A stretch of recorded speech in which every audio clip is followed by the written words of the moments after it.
but on the modern peasant of the southwest counties and his presentation in these stories.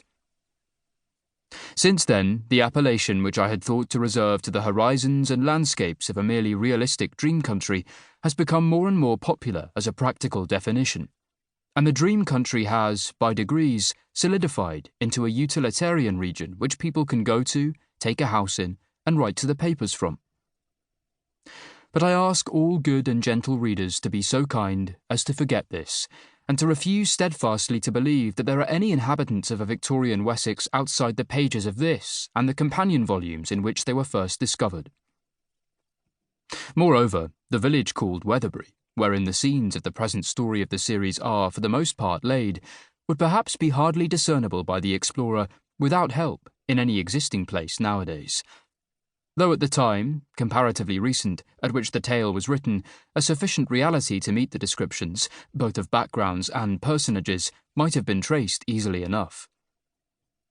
The church remains, by great good fortune, unrestored and intact, and a few of the old houses, but the ancient malt house, which was formerly so characteristic of the parish, has been pulled down these 20 years.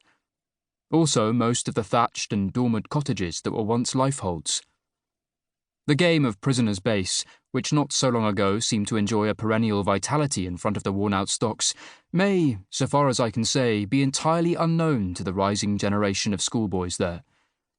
The practice of divination by Bible and key, the regarding of valentines as things of serious import, the shearing supper, and the harvest home have, too, nearly disappeared in the wake of the old houses. And with them have gone, it is said, much of that love of fuddling to which the village at one time was notoriously prone. The change at the root of this has been the recent supplanting of the class of stationary cottagers, who carried on the local traditions and humours, by a population of more or less migratory labourers, which has led to a break of continuity in local history, more fatal than any other thing to the preservation of legend, folklore, close intersocial relations, and eccentric individualities. For these, the indispensable conditions of existence are attachment to the soil of one particular spot by generation after generation. T.H. February 1895. Chapter 1. Description of Farmer Oak. An incident. When Farmer Oak smiled, the corners of his mouth spread, till they were within an unimportant distance of his ears. His eyes were reduced to chinks, and diverging wrinkles appeared round them, extending upon his countenance like the rays in a rudimentary sketch of the rising sun. His Christian name was Gabriel, and on working days he was a young man of sound judgment, easy motions, proper dress, and general good character. On Sundays, he was a man of misty views, rather given to postponing, and hampered by his best clothes and umbrella. Upon the whole, one who felt himself to occupy morally that vast middle space of Laodicean neutrality which lay between the communion people of the parish and the drunken section.